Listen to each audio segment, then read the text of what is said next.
you notice that you seem to always be hungry, or you notice that it's hard to pick up the signs of feeling full and or satiated. And there's a really, really big difference between the two because these two hormones, either the hunger hormone or the satiety hormone, when they are out of balance, we sometimes feel like we are excessively hungry even though we just ate, or we could feel like no matter how much we eat, we just never get full. I am not here to help you release weight, but what I am here to help you do is uncover the unconscious behaviors that are leading you to emotionally eat, to overeat, to hedonic eating, to mindless eating, and to other self-sabotaging behavior. And as a result of that, the side effect, of course, will be weight release, and it's going to happen gradually over time in a way that most importantly is sustainable to you. Welcome back, friends. I'm your host, Shaban. And with each episode, I am honored to be your coach and guide in the journey to make peace with food, fall in love with fitness, and ultimately yourself. My intention in each episode is to help you release the old story of who you are and step into the one you're always meant to be. We'll challenge conventional diet and fitness culture and understand the importance of tuning out all the shoulds they tell us to do and tuning into our own inner wisdom instead. What you focus on, you create more of. Through these conversations, you'll shift your focus from what you're supposed to be doing to who you want to be, so that health and fitness and ease around food is not just what you do, but who you are.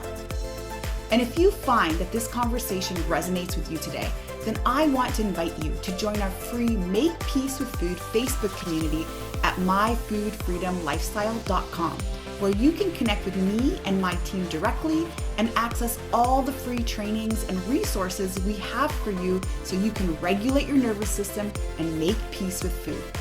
And then also remember to share this episode with someone who you think needs to hear this today. The links are in the show notes. All right, now let's get into it. Today we're going to talk about the hunger hormone, and we're going to talk about the satiety hormone. And we are going to, most importantly, put this in an actionable way so that we can start to rebalance these hormones. Now, this masterclass today is really for you if you notice that you seem to always be hungry, or you notice that it's hard to pick up the signs of feeling full and or satiated. And there's a really, really big difference between the two because these two hormones, either the hunger hormone or the satiety hormone, when they are out of balance, we sometimes feel like we are excessively hungry even though we just ate, or we could feel like no matter how much we eat, we just never get full. And what I would like for you to do today is tune into the difference between these two statements. Always feeling hungry versus always feeling like you're never satiated. Okay. And this is a very, very small difference to dissociate. However, when we're able to do that, we're going to be able to pick up ways that we can regulate these hormones. So put a 1 in the chat if you feel like you are in the right place today. If this is going to provide value for you today, maybe you notice that you do tend to mindlessly eat, or you tend to eat even though you are full, or maybe you have something called hedonic eating where you are just eating because someone else is eating, or you decide to eat something because you smelt that fresh bread baking and you decided to have some. Hedonic eating is really you eating almost in a trance as a result to something triggering that desire to eat from your environment, which could be seeing someone eating or hearing the sounds of a meal being prepared or walking by a restaurant or a bakery and smelling something in the air that will call you to eat. So as we wait for some more people to roll in today, those who responded, yes, I am in today, I'm going to be here today, you received the Zoom link. And I wanted to do this because I want to gauge who really is here to take actionable steps and who really is here to also create a safe space for us to have this conversation. And this is going to be an important conversation. It's actually going to be a short and sweet discussion today because what I feel like we want to focus more on is going to be, all right, now that I know this information, what can I do with it? Because all of the information that I'm sharing with you is logical and it is insightful and it is intellectual. And the intellectual mind, which is the conscious mind, can make decisions with it and can put it in a structure that makes sense for us. And we can do something with that information so that we can take actionable steps. And if I'm being quite honest, you don't need anyone to help you do that. But it's the other part of the brain. It's the unconscious mind, your subconscious mind, that actually governs all your behaviors. And what we're going to talk about today is that moment where suddenly the conscious mind gets turned off, and then the unconscious mind, which only has one job, which is to run patterns that it's learned, starts to take over. And it just starts to run the pattern. And I call this pattern the loop. I call this pattern the record, especially when it comes to any thoughts that are negative or condescending or judgmental or even deprecating. Once we start to run that loop and the unconscious mind takes over, then all of a sudden, the behavior that we know that we don't want to do, that we don't engage in because we know it doesn't serve us, starts to take over. And so that's why reading the books, coming to these master classes is really, really awesome. And watching videos that can offer you information that's pertinent, that's relevant, and that's useful is also really great. Podcasts are really great. And that's why I have the podcast, Make Peace with Food. All of that is really great. However, this is all information that you're gathering in your conscious mind, in your intellectual mind, which works really well when you can rationalize and you can apply logic and you can apply reason, and there are no triggers, emotional or otherwise, that are interfering with these decisions that you're making in the moment. However, the reason why we resist change is not because of the information that we know, it's because of the information that we don't know, which is exactly what's rooted in the unconscious mind. It is the patterns that we are living day in, day out, that we have habituated over time due to various reasons. Some of them could be traumas we've had in the past. Some of them could be experiences that we've had in the past. Many of the people that I work with in the Make Peace with Food program come to me as like the last resort. It is the last resort program. And I'll tell you, and I'll be completely honest, it's really hard for people to say yes to Make Peace with Food.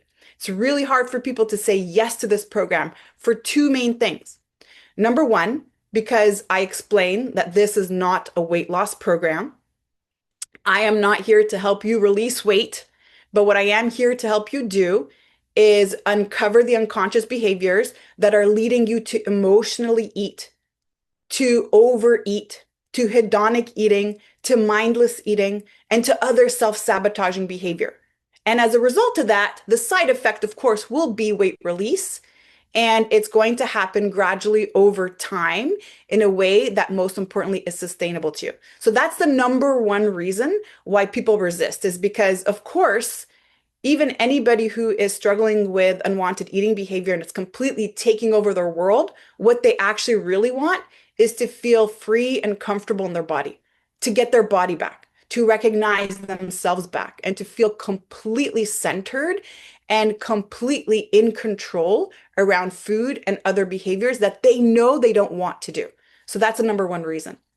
The second reason why people resist the Make Peace with Food program or resist to join is because they've already done all the other programs. They've been at this weight loss journey practically for their entire life. A lot of them really even starting when they are kids and struggling with weight since adolescence. So imagine an 8-year-old or a 9-year-old being put on a diet either through the help of a doctor or because a parent was trying to be helpful. They've been dieting their whole entire lives. All they've ever known is my life is a struggle with weight. Weight is a really hard thing for me. And they've invested in countless programs, countless programs. They've invested in people and trusted in them. And the result was always the same. And so that's the second reason. That's a second big challenge to overcome. And why I'm talking to you about this today is because if you recognize yourself in either of these options, then it's so important to know that there is another way that you haven't tried at all. And the intellectual mind needs to know that this is a completely different approach, because otherwise it's going to bring you back to the exact same experiences that you've had in the past. When we've had experience after experience after experience of failed weight loss journeys or lots of disappointment, or we even had those short-term results that we were excited about for a short period of time, before we knew it, all of a sudden we gained that weight back and sometimes more. And that has been the experience we've had with weight loss. Then, of course, then we're always going to think that the next experience is going to be exactly the same. And so, what I ask you to do as you're listening to this conversation is, how can this be different for you? How is this approach different for you? Not for me. How is this different for you? Because I want to empower you through our discussion around hormones and nervous system, that this is a different way, that all the other methods that you've tried in the past were focusing on the side effect of the problem. They were focusing on the weight gain. It was focusing on the food, but not focusing on the behavior, which is driven by your nervous system and by your dysregulated hormones. And so if you repeat the same thing over and over again, expecting a different result, we call that insanity. And that's why I make it so clear that if you're looking for a weight loss coach, I am not your match. That's not my ambition for you. My ambition for you is to be able to handle the ups and downs of life without it needing to result in a coping mechanism, whether that's an exciting thing that's happening or whether that's a very difficult situation that you're going through. Because imagine that you have that fortitude, that you're able to withstand anything around you, that the people who used to trigger you no longer trigger you, or the situations in which you used to be triggered in are no longer triggering. Imagine what would happen as a side effect of your choices around food. If you're no longer feeling like you need to cope with cookies and ice cream, or you need to reward yourself with treats after a great workout session or a great week of eating, if you no longer have that behavior, what do you think will happen as a side effect of just not overeating and not giving yourself those foods that are very stressful for the physical body, that result, of course, in storage of excess energy? And what would happen if you're able to regulate your cortisol? And cortisol is that master hormone. Cortisol is the hormone that controls and drives them all. When cortisol is high, you're going to have sugar cravings because cortisol wants to always have sugar in the bloodstream. And when there's sugar in the bloodstream, insulin is going to be released because insulin's job is to take care of that sugar in the bloodstream. And insulin is the storage hormone. Anytime there's insulin in the bloodstream, its job is to store and to tell everything that's in storage, including everything that's in our fat cells, we're all good. We don't need anything to come out of storage. In fact, we need to store more. And the more that there's cortisol in the bloodstream, the more that we aren't regulating our nervous system, we're not bringing ourselves back into safety mode, and cortisol remains high, the more that we're continuing to drive insulin. And the result is we're going to see an effect on our hunger hormones and on our satiety hormones, which we're going to be talking about today, ghrelin and leptin. We're going to be talking about ghrelin and leptin today. So you see, If we focus all of our attention, which I bet, because I hear this 100% of the time, and I don't like to say that I love to say I told you so, but I do love to say I told you so. I hear this 100% of the time. Anytime I work with somebody who has gone through the diet after diet after diet, and by the way, many times these are people in the health and fitness space. And I shared with you my story that I am obsessed with information and I'm obsessed with education and studies and the science. And I got in this trap. And what I love to say is, see, if you just had focused on the actual root of the problem, you would have resolved it. But that's not diet culture's job. Diet culture, which is a multi-billion-dollar industry, is constantly pushing products on us, solutions on us that seem to be magical and overnight. And we've been led to believe that it should be rapid. And the problem is our motivation. The problem is our discipline and us not adhering to this meal plan well enough, or us not being strict enough, or us not being in ketosis enough, or maybe our carbs are too high, or we're not eating enough protein. That's what we think is the problem. But the actual problem is that we have never addressed the nervous system, which really means we've never addressed cortisol.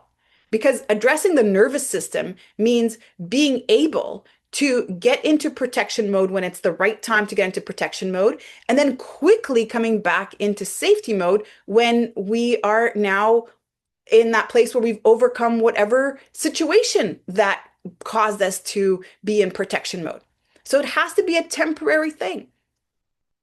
And when we're not taught this, because we're not taught that in school, just the way we're not taught how to manage our finances in school, or even how to have a healthy sexual relationship in school. There's a lot of things that are not taught to us in our education system, and this is one of them. We're never taught how to regulate our own emotions. We're never taught how to release triggers. And of course, if we were never allowed to fully experience them, and we never learned this from childhood, that's how these patterns persist. And this is how the unconscious mind starts to store this information and starts to make decisions, starts to make conclusions about certain things, and starts to create belief systems. And so the word nutrition or the word diet starts to trigger this feeling of resistance because all we've ever known about nutrition and diet is starvation. It's so hard and challenging. It means I got to drink liquid things and eat a lot of cabbage, or maybe I have to exercise a lot. And it's always this reminder that whatever I'm doing is wrong. And I'm just not trying hard enough. And it's my fault. And so that's why it's so important to know that you're here to get information into the conscious mind.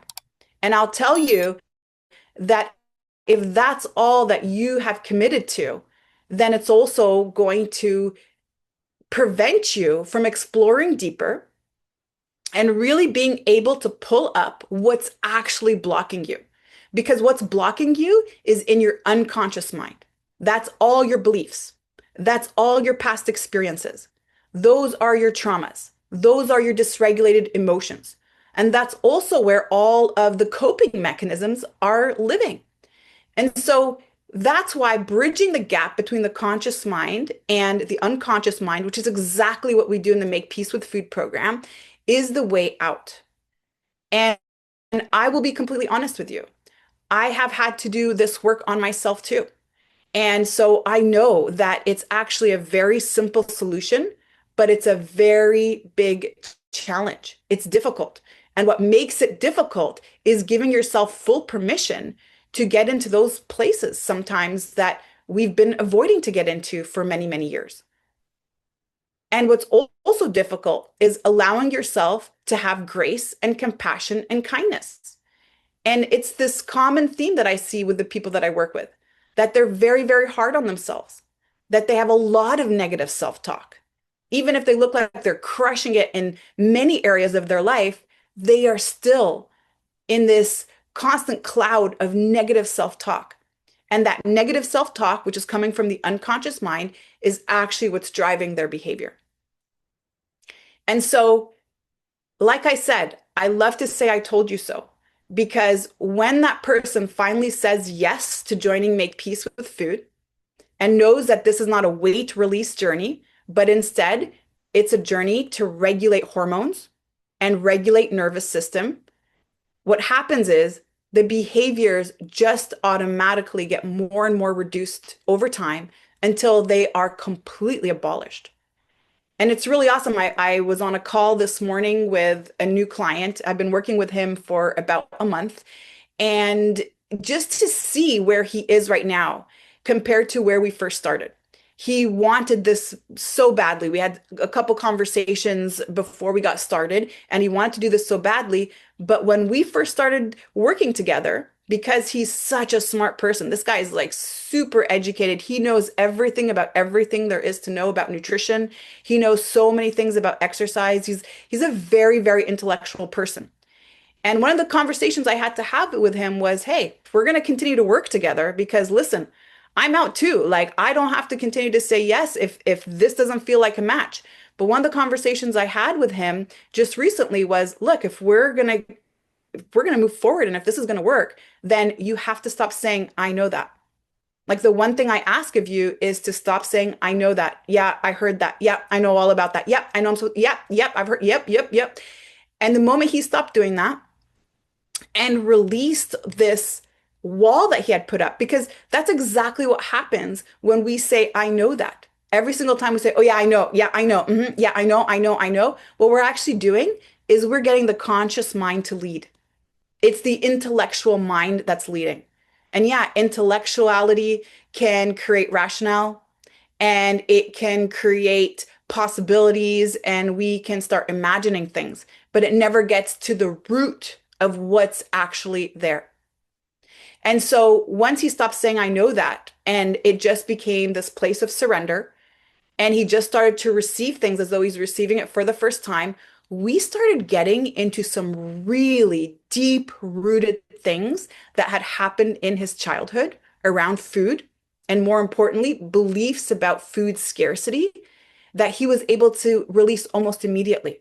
All of a sudden, the awareness of why he was resisting cooking or why he was resisting preparing things for himself suddenly became very, very clear. And it all stemmed back to what happened with him growing up with his mom. And a couple of events also that really, really stood out for him were what happened with his father when his father would come home with food that he had just bought from a store or a fast food place and wouldn't share. And he grew up with a lot of food scarcity. And that was still what was governing all of his decisions. And so I want to share this with you because he's probably the most intellectual person I have ever worked with. And he knows all the things. And the thing is, it doesn't matter how much you know. It's not about how much you know, it's about what you don't know.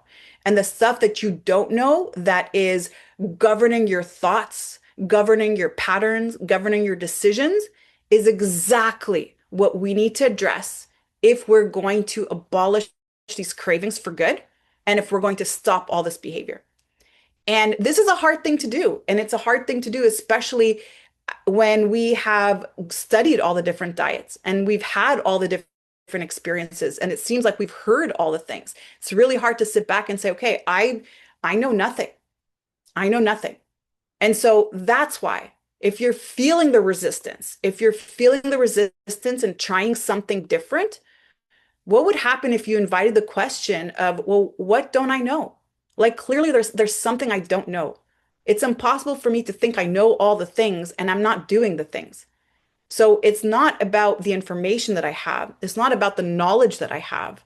It's really about the knowledge that I don't have. And the knowledge that I don't have is not intellectual. It's unconscious. It's what I'm unconsciously doing. It's what I'm unconsciously choosing for myself. And it's what I'm unconsciously believing. And so there has to be this level of surrender. And I always see this too, working with different clients. There are some that surrender right from the beginning. And you might have heard them on some of these calls before. And sometimes they write in the comments, I just did whatever Sherry told me to do. I just didn't think twice. Whatever she said to do, I just did it. And those are the ones that see the rapid results because they get out of their own way. And believe me, it's not that they don't already know that. It's not that they haven't maybe heard that. but because they're seeing it from a different perspective in a different way, that and they allow themselves to fully surrender to that, they actually see the progress. And then sometimes I do work with some of the other people that will try my suggestion for a few days and then decide to change it or decide to go back to the way that they used to do things. And I see this is and this is again, this is proof that the resistance lives in the unconscious mind. So on a call, we'll decide something, we will start to work on the metabolic blueprint, we'll start to apply things. And then the next time I speak to this person, they will say, well, no, you know what? I tried it for a few days and then I decided, no, it's not working. Oh my God, I stepped on the scale, even though we had agreed that we weren't going to weigh ourselves. I stepped on the scale and it was going up. So I decided to change everything that you did. And I went back to eating the way that I used to eat 3 years ago, which really worked for me. And my question is always, well, if it worked for you 3 years ago, then why are we in this situation right now? Right? What does working for you mean? Does that mean it worked for you for a short period of time? Or does that mean, was that a permanent shift? Right? And that's again, that's a belief. That's a belief. And sometimes we are stuck on those beliefs. And when we have doubt in our mind, when we aren't in full truth and trust in ourselves, then this is also where we stop to stay consistent with some of the things that we may not even be realizing are serving us. And so that's why I share with you, instead of looking at the calories, instead of following the meal plan, instead of using the scale, which are all external guides, the only guide I want you to follow is yourself. It's your body. When you tune into that guide, you're always going to be making the decisions that are going to serve you the most. But if the scale says, oh, it went up a couple pounds, and that's why you stopped doing the things, you're not listening to your inner wisdom. You're listening to the scale, which, by the way, fluctuates when it's humid outside, which fluctuates if you didn't take a good poop that morning, which fluctuates if you're retaining water or you have inflammation. All of that is a natural thing that you would see on the scale. And the scale also may not even shift if you are putting on lean body mass and reducing body fat. And it actually could be working. And so if you give yourself that place of full surrender, which is, I clearly don't know something that is governing all this. There's something that I'm missing here. And it's not about what I know about carbs and proteins and fats. And it's not what I know about calories. And it's not what I know about how to structure a meal plan. Clearly, there's something more to it. It's not just about the calorie deficit. What is it that's actually driving my behavior? And we talked about this when we spoke about cortisol. You could be doing all of the right things. You could be exercising appropriately according to all recommendations out there. You could be lifting weights. You could be eating in a calorie deficit, and yet there's absolutely no progress. Or worse, you're actually noticing that you're putting on weight over time, even though you are putting in the effort. Then clearly there's something missing. And that missing link is addressing hormones, and more specifically, addressing cortisol level, which really means addressing nervous system, because it's always going to favor fat storage. When cortisol is high, it's going to favor fat storage. And not just because it's going to get you to have more sugar cravings, but it's also going to interrupt the actual thyroid function, the natural thyroid function. It's going to slow down metabolism. And it's going to start to interfere with the hunger and the satiety hormone, which again, we're going to talk about today. And the hunger hormone is ghrelin, and the satiety hormone is leptin. When cortisol is high, it's interfering with all these things. When cortisol is high, it's interfering with restless sleep, with restful sleep rather. When cortisol is high, it's interfering with your sleep. And if your sleep is interrupted and it's not restful, it's going to drive high ghrelin, which is the hunger hormone the next day. And we're going to expand on this in just a moment. So put a 1 in the chat if you're following so far. Put a 1 in the chat if you're following so far. And then Michelle's going to bring up the poll question. And we are just going to quickly answer this. So for those of you watching the replay or those of you watching live, The question is, which of these feels most like you today? Which of these feels most like you today? One, I'm always hungry, even after I eat. Two, I eat even when I'm not truly hungry. Three, I never feel full, no matter how much I eat. Four, I feel like I'm in a constant food fog, craving everything in sight. So one, I'm always hungry, even after I eat. Two, I eat when I'm not truly hungry. Three, I never feel full, no matter how much I eat. Four, I feel like I'm in a constant food fog, craving everything in sight. And the majority of the people are answering two, which is I eat even when I'm not truly hungry. Okay. Okay. Thank you for answering. Thank you for answering. And this is, again, a lot of really good information. If you write this question down, this could be a question that you even ask yourself. You can even journal on. And like I was sharing earlier, there's a very big difference between I always feel hungry versus I never feel full. I never feel satiated. Okay. Those are two different hormones. So let's talk about those hormones. And remember, these hormones are affected by cortisol, and they're also affected by lack of sleep.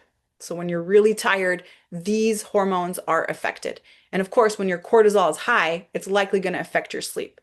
So sleep can be affected because of other factors, such as the room is too hot or the room is too cold, or you drank so much water right before bed, and then you're constantly getting up to pee all the time, or maybe you've got a young baby, or maybe you've got a sick child, and there are other reasons that are keeping you up, or there's construction going on outside, or a lot of noise. So those are reasons that could wake you up during your sleep that are external, that are out of your control most of the time. But the things that are actually in your control is also affecting your sleep, and that is your cortisol levels. That's your stress hormone. That's you having a dysregulated nervous system that is locked into protection mode because cortisol also disrupts your sleep. And cortisol disrupts your sleep when you are in a high stress situation, when you have a lot of things going on, when you've got a lot of things on your mind, when it's a very difficult life event. But cortisol could also disrupt your sleep when you've eaten something right before bed that gave you a sugar spike. That's another way that cortisol is released at night and can disrupt your sleep. So that's why, again, we have to look at whole person versus just looking at a very small piece of the puzzle and just that one hormone. We have to look at what else is going on in this person's life and what else do we need to address, especially when it comes to improving sleep quality. And so our two hunger and satiety hormones that basically regulate when we're going to eat, when we're going to stop eating, that can be disrupted through sleep and cortisol, are ghrelin and leptin. And ghrelin is the hunger hormone.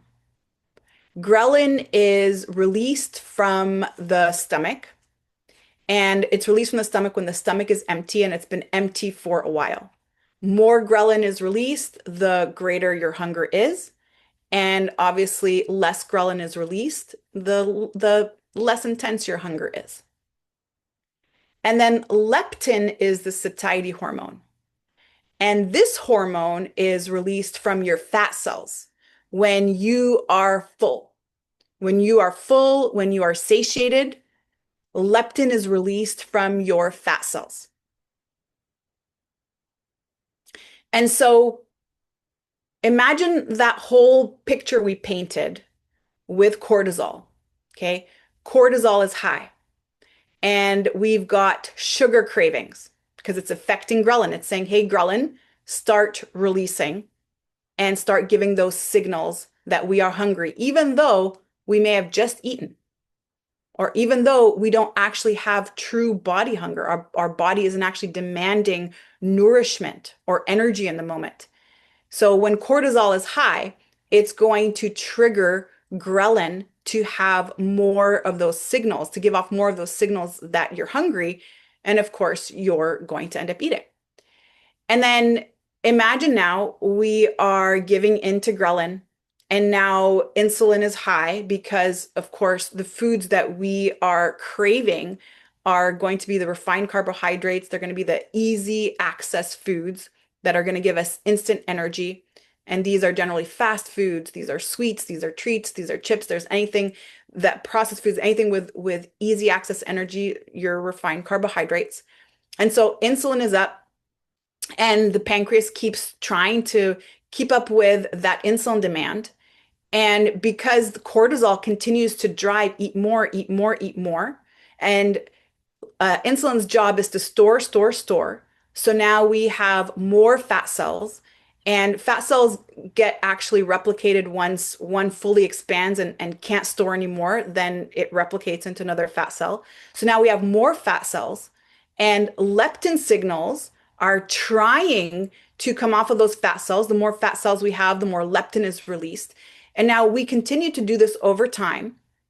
And we spoke about insulin resistance happening when we are constantly demanding the pancreas to release insulin to keep up with the sugar demands.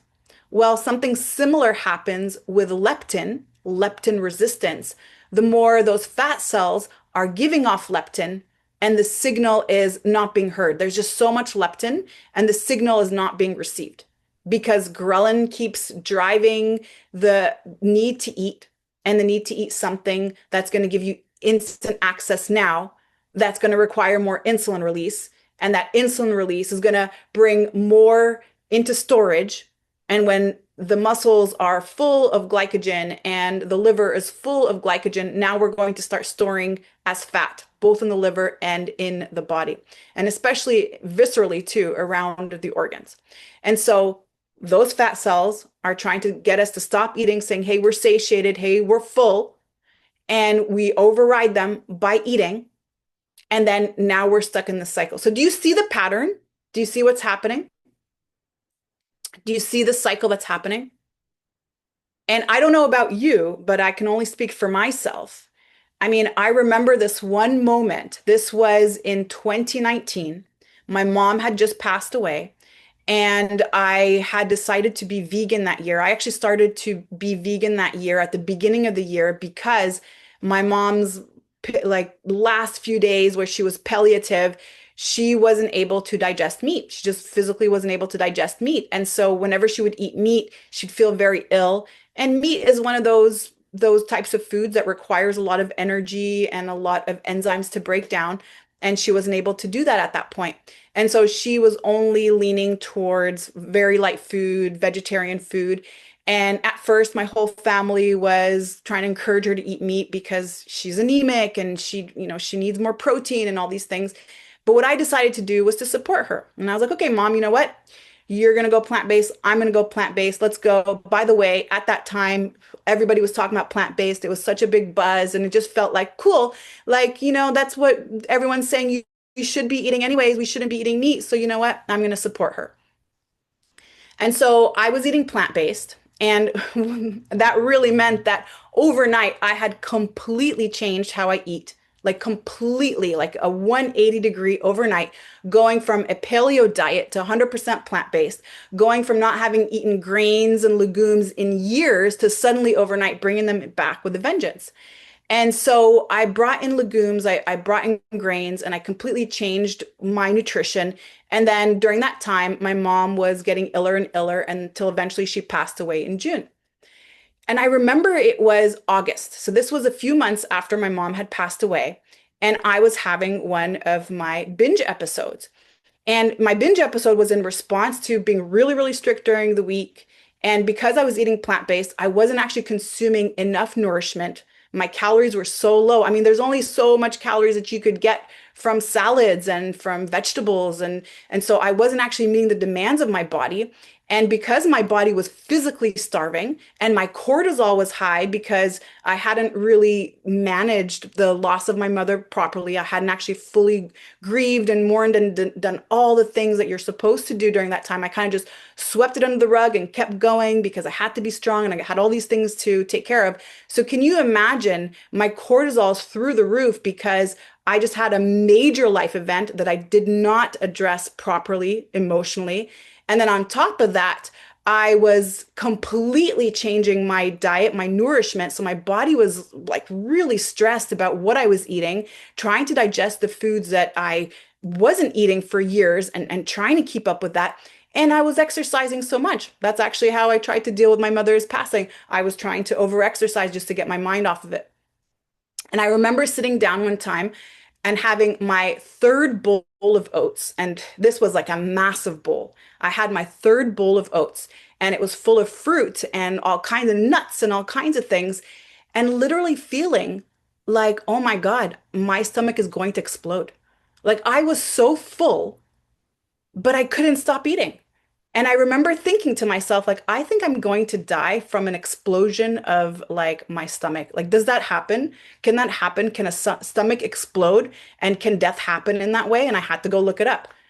And this is real. And this is exactly what I'm talking about when I say when all of your hormones are off balance. So my leptin is like, we're full, we're satiated, we're full, we're satiated, but cortisol is high and insulin is high because I'm eating oats and fruit and I could not stop eating. And so ghrelin is also high at that same time. And ghrelin and leptin need to work oppositely. When ghrelin is high, leptin is low. When leptin is high, ghrelin is low. But when you are dysregulated, your ghrelin is always high and your leptin is always high, but your brain can't pick up the signal. And so you start to develop leptin resistance, rather. And so I've gone through that and I know exactly what that feels like to be completely full and yet you still can't stop eating. And that's what we experience when we are emotionally eating and when we are binge eating, and especially if we are very, very strict with dieting. Because being very, very strict with dieting it increases your stress level, so increases cortisol, but also increases your hunger.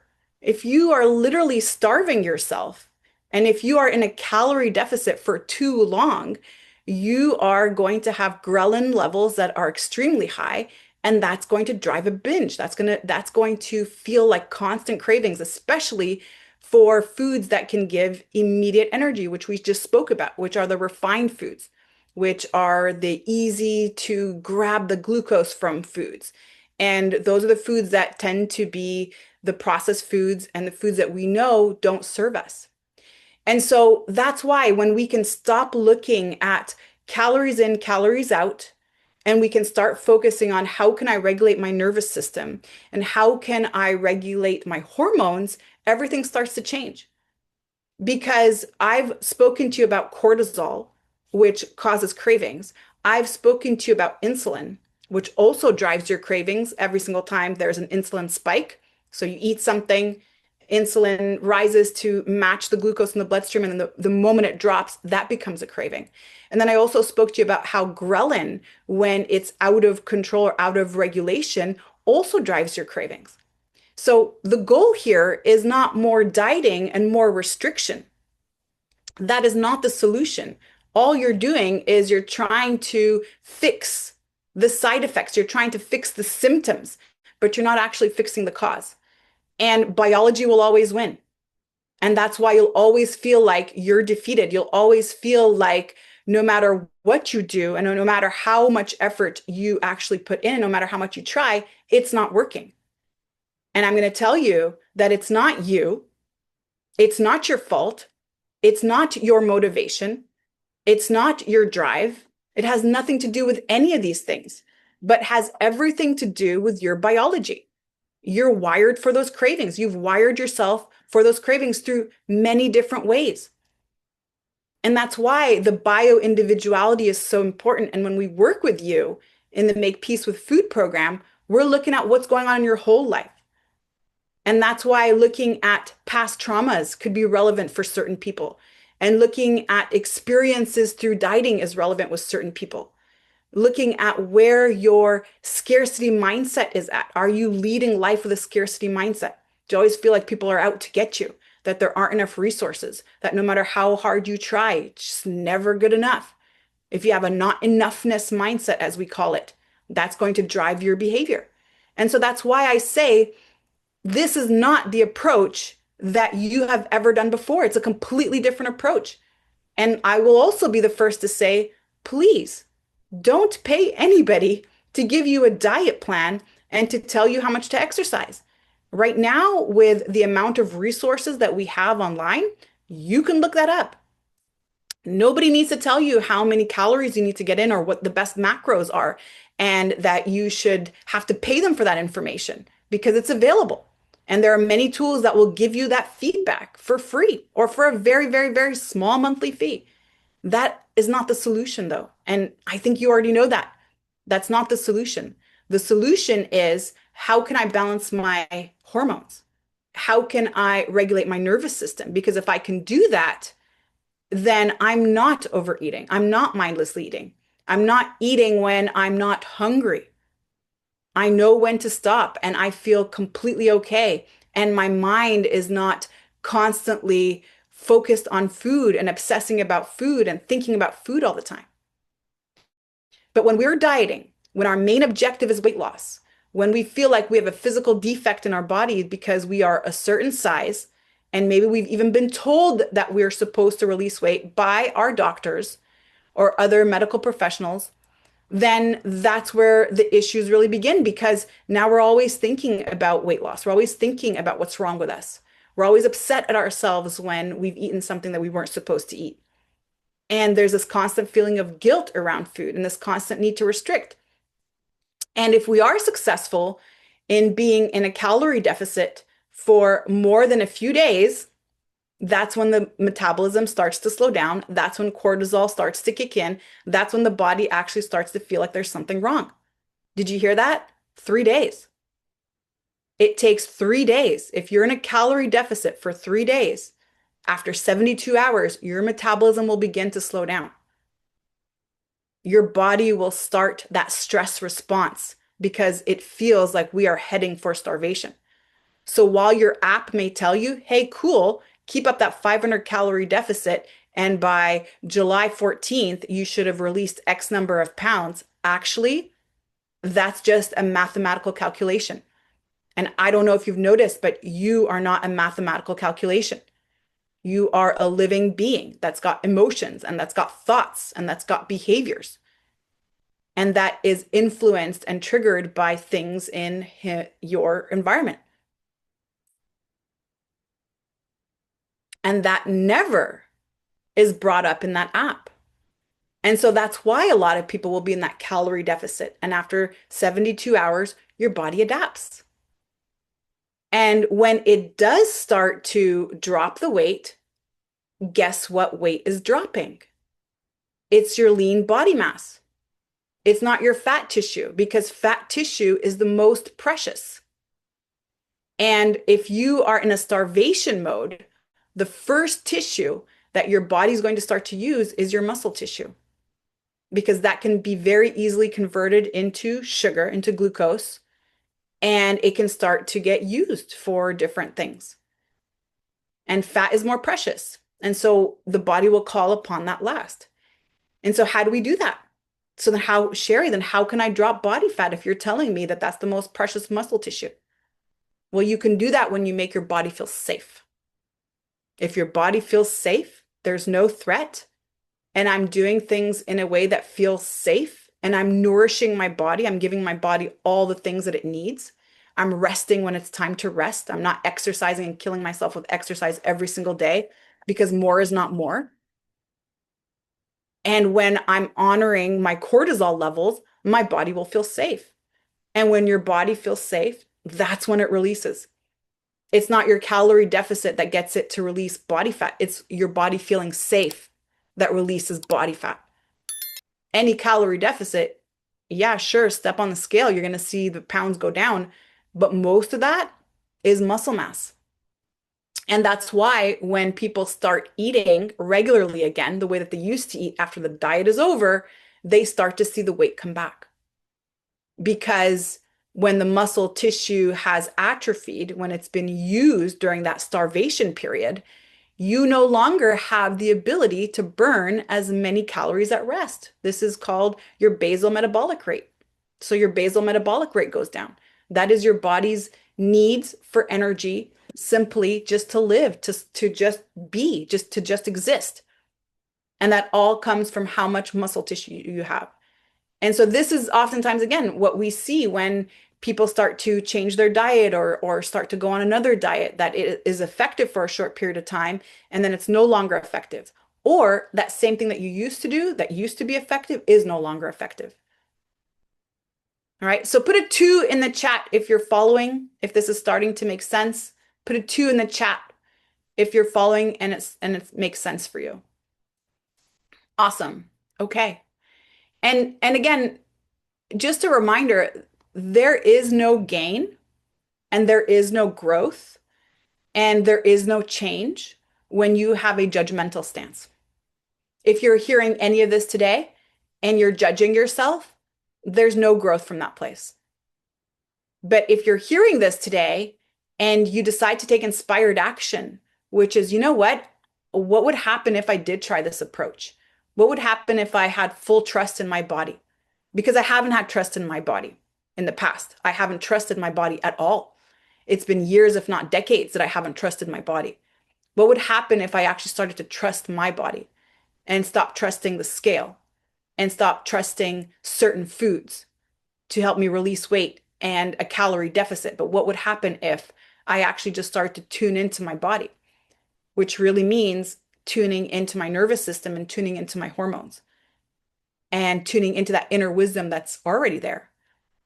And I never take absolutely any credit for anybody's success, because all I'm going to do is I'm going to reveal your blind spot. I'm going to tell you what would work for you, what I see. But then you are the one who's going to apply the action. You're the one who's going to be brave and try something different. And so I hold that space for you. I share with you the guardrails, but it's you, and more importantly, it's actually your inner wisdom that does all the work. And that's exactly what I saw on this morning's call with that client I was talking to you about. And he's already released weight. He did cheat and went on the scale, like I told him not to, but he's like, "Oh my God, this is actually working." And for the first time, I'm not in a calorie deficit and I've just paired my food differently and I'm doing a lot of different things and actually eating more than before and really understanding how to match my food to my biology. And I can't believe it's working. And this is like absolutely amazing. And again, that only happened the moment he's surrendered. He's like, "Okay, I'm going to get out of my own way. We made that deal. This can't move forward if you're not getting out of your own way. What do you need me for? If you know all the things, what do you need me for?" Right? What do you need anybody for? But clearly there's something that's in the unconscious mind. And once we got to that place, that's where he was starting to pull up those past repressed memories from childhood. And it can be very eye-opening and such ease when that does happen. And so one thing I want to leave you with today, one thing I want to leave you with today is, number one, if you're listening to this conversation, it's resonating with you, or if you've already gotten on a call with me, a food freedom call, and maybe after today's conversation, it's feeling like, you know what? I actually am in the same place. I got on a call with her a month or 2 months ago, and I'm actually in the same place. And what would happen if I got started? What would happen if I gave myself that gift to work on myself, to give myself permission to allow for these things? If you're in that place, then I want to invite you to get on another food freedom call with me. I started with a new client just a few weeks ago too. I think we're on our third week. And she had come to my January masterclass, my rapid release masterclass. She had come to my February masterclass. No, it was March, sorry, March masterclass, rapid release again. I had an April masterclass, and then I had a May masterclass. And that's when she decided to sign up. And then she wrote me 2 days ago and she said, you know what, Sherry, I'm going to share with you. And it was actually a photo of her journal. And it was a date. It said, if by June 1st, I don't achieve my goal or move forward, I am going to work with Sherry. But I had connected with her in January. I had connected with her in March. And that's okay. And that's okay. And you know what her resistance was? Sherry, I've spent so much on this. My whole life has been this. It is embarrassing. It is so embarrassing. Like my whole life is about this. And by the way, she's a kick-ass woman. Like, let me tell you, like she's crushing it professionally. And this is the one thing that's like, I just spend my life struggling on this, like ever since I was a kid. Like it's so embarrassing. Like, why can't I get this right? Why do I need help? And I'll tell you that it's actually the people who ask and who get help that achieve their goals. And I'll be the first to tell you that I'm a coach who has coaches. And I would never trust a coach who does not have coaches because that really means they don't believe in coaching themselves. And so if you ask for help, that's actually the strength. That's actually the strength to actually say, "Hey, can you help me?" That's actually strength, not weakness. It's the opposite. And I know when I was younger and I was all tough and I was thinking I could do everything myself, it was very hard for me to ask for help. I remember one time I sprained my ankle playing basketball. I was in my early 20s. I was playing basketball and I'm carrying my books and I'm carrying all my things and I've got my crutches. And I remember this guy in my class was like, "Do you need help?" And I'm like, "No, I can do it all myself." And here I am walking on a sprained ankle and all my books. And I did that for weeks because I didn't want to ask for help. I'm like, no, I'm tough. I don't need anybody's help. And it's actually the opposite because asking for help is me putting my ego away and me being kind to myself, which is really hard. Me saying that's okay. Like I love myself just the way that I would want to help people around me that I love. I'm going to do that for myself too. And I'm going to ask for help because I'm a smart person. I'm crushing it in all these other places. There's just something here that I'm missing. And that's really what it is. It's not lack of know-how. You know how. It's not that. It's lack of what you don't know. And what you don't know is in your unconscious mind. That's the part that drives your behaviors and your beliefs that you are unaware of. That's why it's called unconscious, unaware. And once you bring that into awareness, you can't become unaware. And so what I want to leave you with today is the calendar link so that you can book a call. And if you haven't done that already, then please go ahead and do that. Or if you already have been on a call with me, then you can do that too. And we can have another conversation around what could support you. That could mean you are in the community. And maybe now it's time for private coaching. Maybe now you would see how that could accelerate your results. You've done a lot great, like a lot of great, great work on your own and following that group experience. Then maybe that means now it's time for one-on-one support. And if you are in that space where you've been on calls with me in the past and now you're ready to take that first step, maybe that could mean the community or maybe that could mean one-on-one coaching. I don't know. Let's explore. Let's get curious and let's see what could serve you the most. And so we can explore that together on a 30-minute call where either way, we get to have a one-on-one conversation and you're going to walk away with so much value. And if it's the right timing, cool. If it's not the right timing, that's fine. I just shared with you. I started with somebody recently who's been in my master classes since January. It wasn't the right timing for her. She really needed to know. And that's okay because that's actually where I want you to be. I want you to be in that full place of, yes, this is right now. This is right now. And so a big exercise I want to leave you with is HALT. And this is one of the tools that I use in my Make Peace with Food program, HALT. HALT. HALT. And HALT is an acronym that stands for hunger, anger, loneliness, and tired. hungry, angry, lonely, tired. And anytime we're experiencing any of those four, that is when our prefrontal lobe, that's the part of the brain that can think rationally, that can make decisions, that can be logical, turns off. And that's where we now start to respond from the unconscious mind or the primitive brain.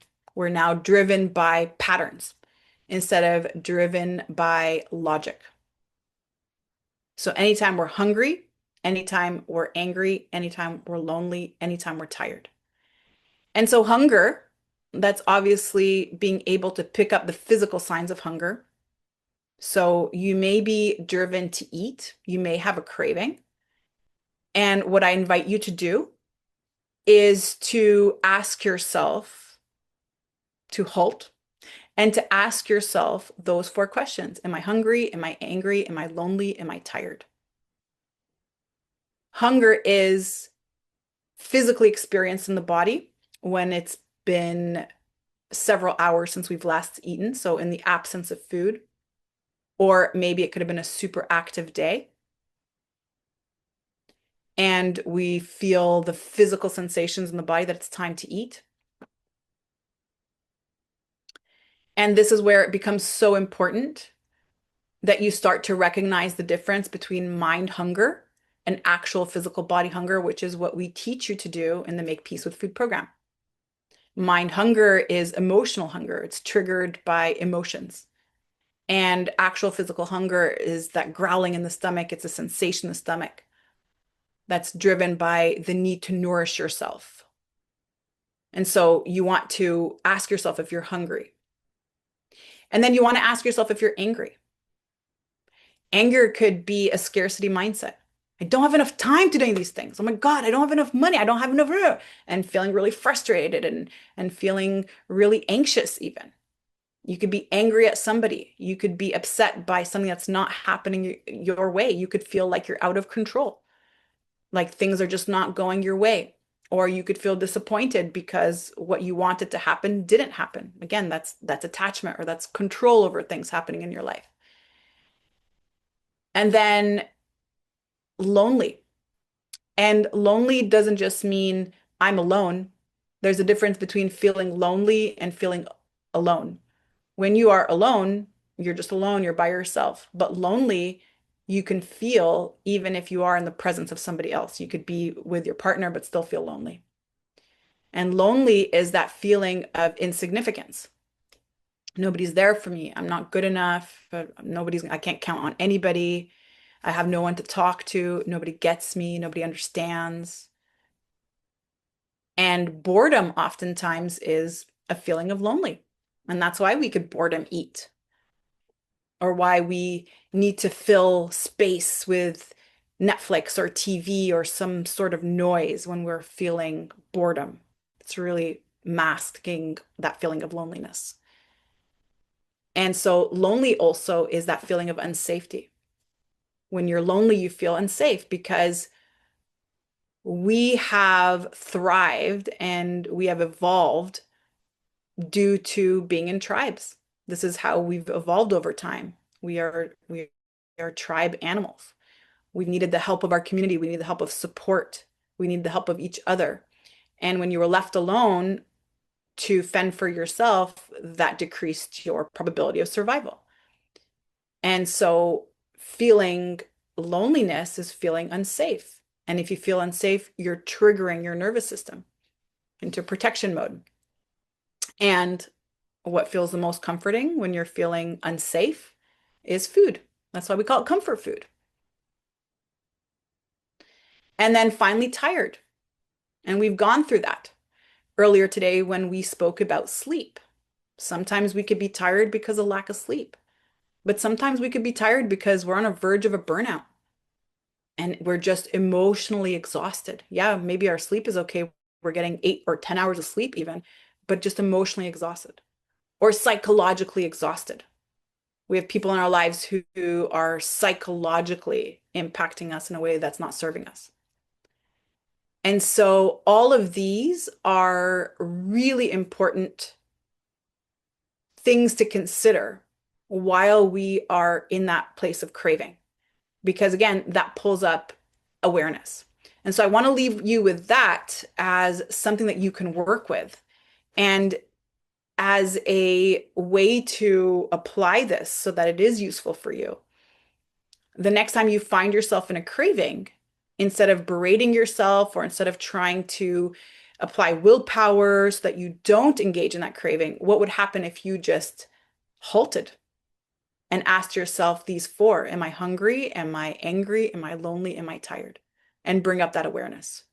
And of course, that next step would be to learn how to do something with that awareness and learn how to bring yourself into safety mode so that how you can respond to things in your environment is going to feel more in your conscious control. And then put a 1 in the chat if you've learned something new, even if you are in the Make Peace with Food program. 1, 1, 1. Awesome. Great. Well, thank you for sharing, and thank you also for your participation and for playing full out and for being here today. And again, to grab that link, you can go ahead and check it out in the chat. It's also going to be in the comments below here in the live and in show notes. So I want to thank you again for being here. Thanks for listening to this episode. Whether you're already on your wellness journey or just getting started, we're in this together. If this has resonated with you today, I want to invite you to subscribe to the show so you never miss a beat. And if you know someone who could benefit from this conversation, then please share this episode with them. Let's work together to help as many people as possible make peace with food and fall in love with fitness. And also, don't forget to visit myfoodfreedomlifestyle.com to join the free Facebook group for more resources. Remember, you are an inspiration. I can't wait to hear your story. See you next time.